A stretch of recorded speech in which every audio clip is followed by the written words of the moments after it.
Olá, moçada! Muito bom estar com vocês novamente para mais uma aula de história. Para quem não se lembra meu nome, eu me chamo Daniela Estevão. E vocês sabem que matéria que eu vou dar hoje? Que conteúdo? Conseguiram perceber por esse videozinho que a gente acabou de assistir? Alguém sabe me dizer? Se alguém falou Primeira Guerra Mundial, acertou. Eu vejo que esse conteúdo é um dos mais interessantes. Acredito eu, por ser algo que tem acontecido há pouco tempo, né? 100 anos para a história, a gente sabe que é pouco tempo. Foi a primeira guerra global, onde a maioria dos países participaram. Então, não é à toa que ela por muito tempo foi chamada de a Grande Guerra.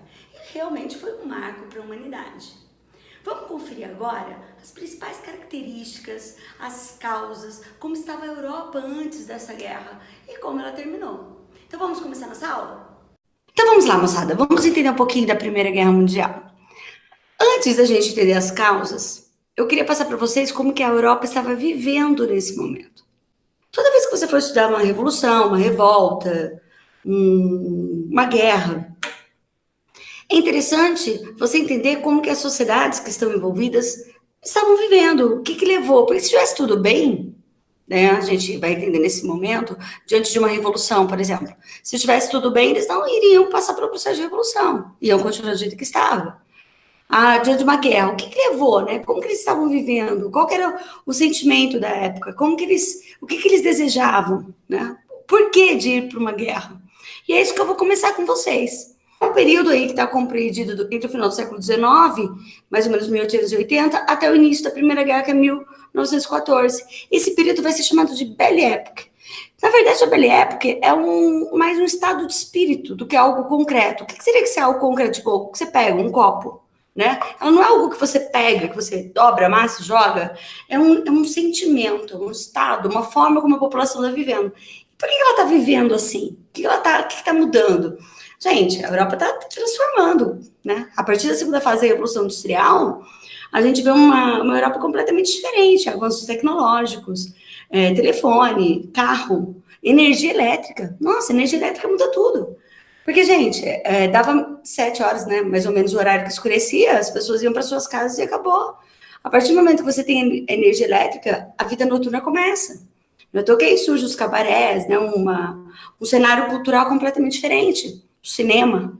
Então, eles estavam vivendo todas essas transformações que fazia com que a vida se tornasse um pouco mais prazerosa para eles, né? Então, era um momento muito bom.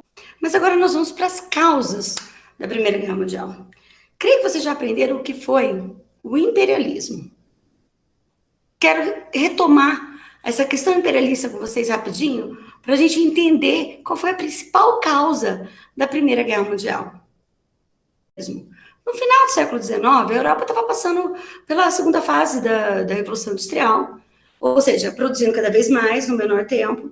Mas o que é tão importante? Além de eu produzir muito rápido, ter uma qualidade boa, conseguir matéria-prima barata, eu preciso levar minha mercadoria até as outras pessoas. Eu preciso ter para quem vender. E é aí que começa a corrida imperialista. Não adianta eu tentar dominar um outro país que também está passando pelo processo de revolução industrial. Ou seja, eu tenho que buscar lugares que não estão. E quais são as regiões, né, que não estão passando por esse processo? África, continente africano e continente asiático. Então, os países que passam mais rápido pelo processo de unificação, pela Revolução Industrial, já começam a buscar lugares para dominar. Só que esse imperialismo pode ser feito de duas formas. Ou economicamente, fazendo acordos, ou até militarmente. Nós temos os dois modos. Ou até os dois juntos, o domínio econômico e militar. Então, eles começam a disputar as melhores regiões. Só que vai ter dois países que vão atrasar esse processo. Porque se unificaram tardiamente, passaram pelo processo de revolução industrial também tardiamente. Quem é? A Alemanha e a Itália. Como elas não entraram, né, elas chegaram atrasadas no processo, quando elas chegaram para pegar os lugares na África, já não tinha lugar legal, não tinha nada de bom para eles. Assim, lugares bons para fazer comércio. Aí, como eles não conseguiram, o que eles vão fazer? Vão tentar pela força. Que força é essa?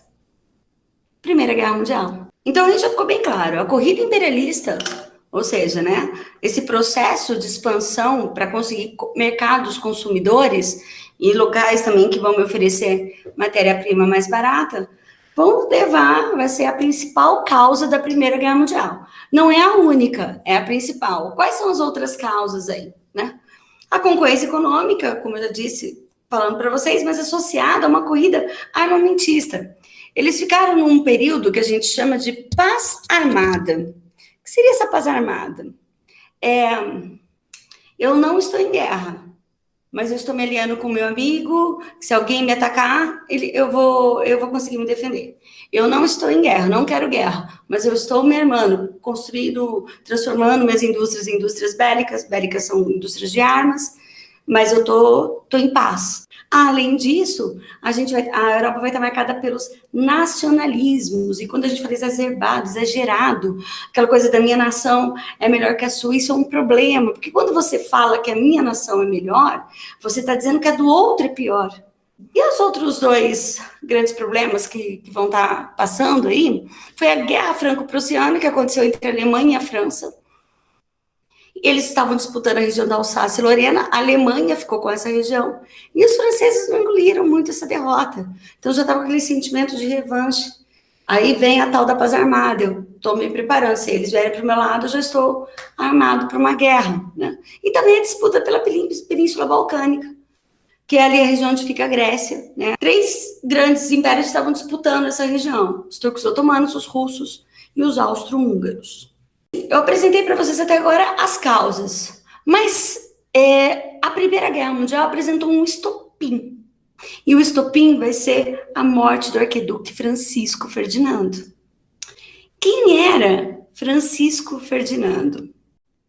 Ele era o príncipe do Império Austro-Húngaro, que estava na capital da Bósnia, em Sarajevo, tentando anunciar a elevação política desses territórios.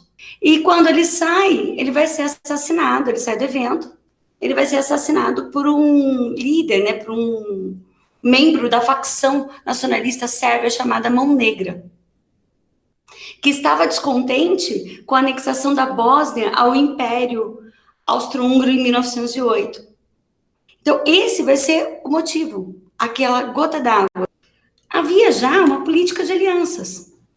Então, assim, eu não quero uma guerra, mas eu estou fazendo parceria. Se acontecer alguma coisa comigo, você me protege e eu te protejo. Se alguém te atacar, eu vou te ajudar. Se alguém me atacar, você me ajuda. Mais ou menos isso. E aí que vem, a Sérvia já tinha uma política de parceria com a Romênia, com a Grécia e com a Rússia. A Áustria tinha uma parceria com a Alemanha. Então, o que vai acontecer? A Áustria não vai gostar, né? Matou o príncipe, vai declarar guerra contra a Sérvia. A Sérvia pede ajuda para a Rússia. A Rússia vai, junto com a Sérvia, declara guerra contra a Áustria. A Áustria estava de parceria com a Alemanha, que já não gosta da situação, e também declara guerra contra as duas. A Rússia já tinha um acordo também com a Inglaterra e com a França, que não gostam da postura e já estão achando um pouco abusado, né, a posição alemã de querer expandir territórios, e já vai contra a Alemanha. Aí a Alemanha declara guerra contra as outras duas. Já entenderam por que ela ficou mundial? Porque, de alguma forma, todos os países começaram a participar. Talvez não nesse primeiro momento, né, dessas alianças. Não é à toa que os países principais, né, que vão fazer parte dessas alianças, serão chamados de Tríplice Aliança e Tríplice Entente. A Tríplice Aliança era composta pela Alemanha, Áustria-Hungria e Itália. E a Tríplice Entente pela Rússia, França e Inglaterra. Agora, eu vou apresentar para vocês algumas características, né, desse conflito. Primeiro, como eu falei, ela foi universal. Ela envolveu todos os continentes. Só que agora foi uma coisa mais pesada diante das outras guerras. Então, não vai matar só soldados, mata também a população civil. Por isso que ela se torna tão cruel. Agora, o que marca também são as novas armas com alto poder de destruição. O avião tinha sido criado pouco tempo antes, né? Em 1905, já estava sendo utilizado como arma de guerra. O submarino, que vai ser criado pelos alemães, a metralhadora, canhão de longo alcance, armas químicas, morteiros, tudo isso foi criado nesse período. A indústria bélica se desenvolveu muito na Primeira Guerra Mundial. Eu trouxe aqui para vocês algumas imagens que representam esse período, né? Os aviões, né? Eram simples, né? Não eram grande porte, mas já era utilizado para guerra. Agora vocês vão ver como que eles lançavam, gente, era incrível, ó. Precisão, ó, top. Mas era o que dava, já fazia um estrago, viu? Aí o submarino não era tão pequeno assim, não, ó, só tava a parte de cima, a gente vai ver depois que ele era bem grandinho. A gente também tem os tanques da Primeira Guerra, que eram chamados tanques Mark, e os canhões de longo alcance. A Primeira Guerra ficou dividida em duas fases. A primeira fase foi chamada de Guerra de Movimentos, né? Fase marcada pelo avanço de todas as tropas. Ela dura só o primeiro ano, no início da guerra, em 1914. E a segunda fase, a chamada Guerra de Trincheiras, que eram chamadas de guerras sujas também, porque eles usavam qualquer recurso, moral e imoral, para vencer o inimigo. Então, o que foi essas guerras de trincheiras, né? Os soldados ficavam ali, gente, centenas de dias entrincheirados, e lutavam pela conquista de pequenos pedaços de território. Eu falo que é uma transição, a Primeira Guerra se tornou uma transição da guerra moderna para a guerra contemporânea, guerra atual. As trincheiras eram longas valas cavadas pelos soldados para se abrigar do intenso fogo de artilharia e de metralhadoras, e lá viviam dia e a noite. Havia muitas linhas de trincheiras alemãs de um lado e muitas linhas de trincheiras aliadas do outro. Havia uma clara diferença entre as trincheiras alemãs e britânicas. No meio, estava a terra de ninguém, assim chamada porque não pertencia a nenhum dos dois exércitos. Soldados cruzavam a terra de ninguém quando eles queriam atacar o outro lado.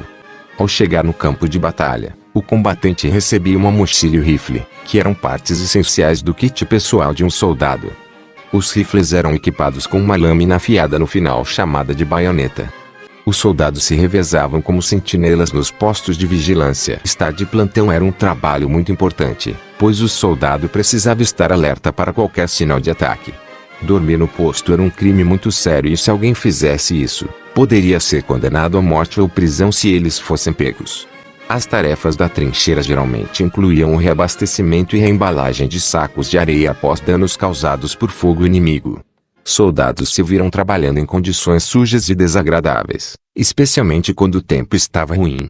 Ao contrário dos ratos domésticos, os roedores selvagens eram maiores e espalhavam doenças, tornando as trincheiras lugares horríveis e sujos para se viver. Os soldados servindo na linha de frente estavam muito longe de casa. Eles não viam suas famílias e amigos por meses a fio. Escrever e receber cartas tornou-se uma tábua de salvação para muitos soldados. E as mulheres na guerra? Os soldados que estavam na guerra precisavam de armas. E esses que estavam na guerra eram os homens que trabalhavam nas indústrias. Então, tinha que pôr alguém para trabalhar. E a mulher, nesse momento, acaba assumindo essa responsabilidade. Essa charge, até que está na nossa apostila, a gente consegue ver o papel dessa mulher nesse período. Ela vai para a indústria, ela prepara no campo, ela cuida da família, porque enquanto o marido está na guerra, ela que é obrigada a fazer isso. Em 1917, a gente vai ter uma mudança na guerra, que é a entrada dos Estados Unidos. Teve uns bombardeios de submarinos alemães contra navios americanos, mas a gente sabe que esse não é o único motivo. E era mais fácil para ele se manter tranquilo aqui e continuar vendendo as mercadorias da forma como ele estava vendendo. Só que a Rússia está passando por uma revolução bem no meio da guerra. E quando ela passa por essa revolução, ela se vê obrigada a sair do conflito. Então, havia um equilíbrio entre as duas tríplices, né? Estavam andando juntas. Né? Não tinha ninguém que estava vencendo nesse momento. Com a saída da Rússia, a Tríplice Entente sofre um baque. E os Estados Unidos não tinha se posicionado lutando até então, mas ele tinha se posicionado vendendo. Quando ele escolhe só a Tríplice Entente para vender, ele automaticamente está se posicionando. E mediante essa preocupação deles perderem e eles não pagarem o que devem, né, que esse que é o principal motivo, os Estados Unidos entram na Primeira Guerra Mundial. E o Brasil na guerra? O Brasil vai participar ao lado da Tríplice Entente, enviando em 1918 enfermeiros, medicamentos e um grupo de aviadores do Exército e da Marinha que vão ser integrados à Força Aérea Real Britânica. Agora, um desfecho final que vocês não imaginam da Primeira Guerra Mundial é a participação italiana. A Itália, quando ela percebe que os Estados Unidos entra e fica mais forte na guerra, ao invés de ela continuar lutando, né, como ela lutou desde o início, ao lado dos alemães, ela muda de lado um pouco antes da guerra terminar. E ela vai ser considerada a nação traidora. Quando acaba a guerra, ela não é considerada culpada, mas ela também não ganha nada com a guerra, porque ela é considerada traidora. E quais foram as principais consequências da Primeira Guerra Mundial? Aproximadamente 10 milhões de mortos, 30 milhões de feridos. Houve o desenvolvimento de vários armamentos de guerra. Os Estados Unidos se fortalecem no cenário político e militar mundial. Assim, é muito comum hoje vocês pensam, a gente fala, qual que é o líder mundial? A gente sempre pensa nos Estados Unidos. Mas, até então, era sempre a Inglaterra. Esse cenário muda a partir da primeira, porque os Estados Unidos, como a gente viu o papel deles, eles entram, são decisivos, acabam com a guerra, né? E eles se tornam os grandes, o grande país, né? O representante da liberdade, o poderoso, que todo mundo passa a seguir. E vem também, nesse momento, a gripe espanhola, H1N1, que vai, a princípio, aí só na Europa, deixar 25 milhões de mortos só no período da guerra. Porque a gripe espanhola chegou a 50 milhões de mortos. Depois, eles criaram a Liga das Nações, que o objetivo era garantir a paz mundial. Deu certo? Não, né? Rolou a Segunda Guerra. Depois eles cancelaram a Liga das Nações, porque ela foi bem ineficiente. Gerou uma crise econômica na Europa, é claro, os países estavam destruídos, arrasados pela guerra. A indústria brasileira vai ter um salto, vai se desenvolver nesse período, né? E o revanchismo, como eu falei para vocês, em função do Tratado de Versalhes. A Alemanha vai se sentir ofendida e vai querer revanche. Espero que vocês tenham gostado. Um beijo para vocês. Daqui a pouco eu tô de volta com algumas curiosidades da Primeira Guerra Mundial.